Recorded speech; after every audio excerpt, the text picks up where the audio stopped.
एक कट्टे में एक अज्ञात महिला का शव बरामद हुआ था जो रजाई से ढका गया था और उससे काफ़ी दुर्गंध आ रही थी। वहाँ पर जो लोगों ने उसको देखा, उसके बाद पुलिस को इन्फॉर्म किया। उसके बाद थाना प्रेमनगर की पुलिस और उसके बाद सभी अधिकारियों द्वारा मौके का मुआयना किया गया था।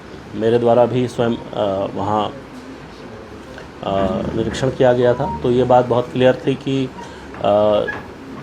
उक्त महिला को हत्या के बाद उस कट्टे में रख के वहाँ रखा गया है। तो क्योंकि उस महिला की शिनाख्त उस समय नहीं हो पाई थी और इसलिए चौकी प्रभारी द्वारा स्वयं इसमें वादी बनकर अभियोग पंजीकृत कराया गया था।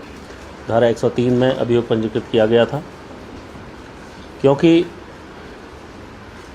महिला की हत्या और उसके बाद के सिनेरियो में ये एक बहुत चैलेंज के रूप में हमारे सामने रखा गया था। इसलिए सभी टीमें, हमारी करीब 8 टीमें इसमें लगी थी। सबसे महत्वपूर्ण क्योंकि महिला अज्ञात थी, उसके बारे में कोई भी किसी भी प्रकार का कोई क्लू नहीं था, किसी प्रकार की कोई भी सूचना अंकित नहीं थी गुमशुदगी की।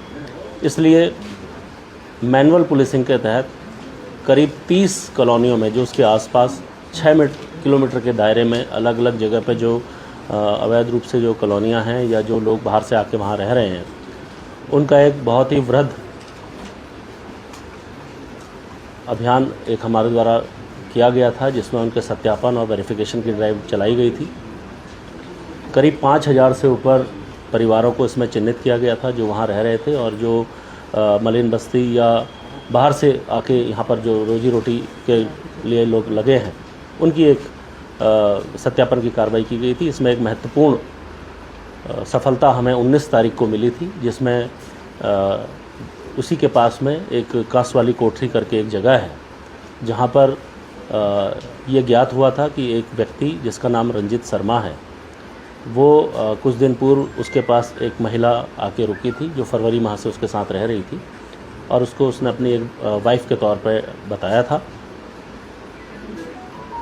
उसके बाद पुलिस के द्वारा ये भी क्लियर हुआ कि जो उसका ठेकेदार है उससे जब पूछताछ की गई तो उसने बताया कि उस व्यक्ति द्वारा 8 तारीख को अपनी वाइफ को वापस बिहार में मतलब बिहार जो मोतिहारी की ओर छोड़ने के लेके उससे मोटरसाइकिल मांगी थी और कुछ पैसे मांगे थे। उसके बाद ये व्यक्ति के बाद वो महिला वहाँ नहीं थी, उसकी बच्ची ज़रूर वहाँ उसके पास थी जो उसकी दूसरी बीवी के साथ उसको रखा गया था। तत्काल पुलिस ने मौके पर पहुँच के उस व्यक्ति को, जिसका नाम रंजित शर्मा है, उसकी अरेस्टिंग करी। जब उससे सख्ती से पूछताछ की गई तो उसके द्वारा पूरा घटनाक्रम पुलिस को बताया गया।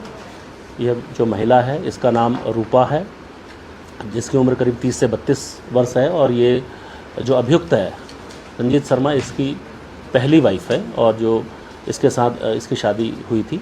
उसके बाद ये महिला से इसका मोहभंग और बिछड़ने के बाद ये व्यक्ति यहाँ आ गया था और इसने यहाँ दूसरी शादी एक अन्य महिला से की थी जिसका नाम संगीता है।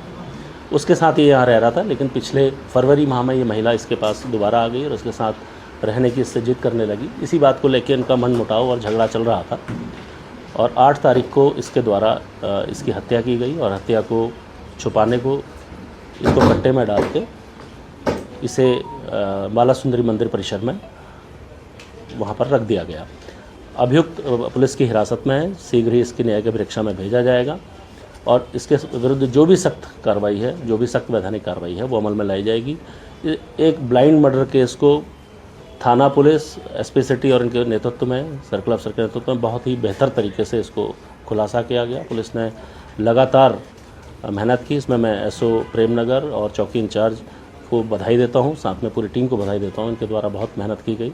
मेरी ओर से 2500 और आईजी साहब की ओर से 5000 के नाम की घोषणा इसमें की गई है। मैं शीघ्र इसमें एक अच्छी विवेचना के लिए इसको निश्चित तौर पर हमें जो हमारे हेडक्वार्टर है वहाँ भी इसको प्रेषित करूँगा। Thank you.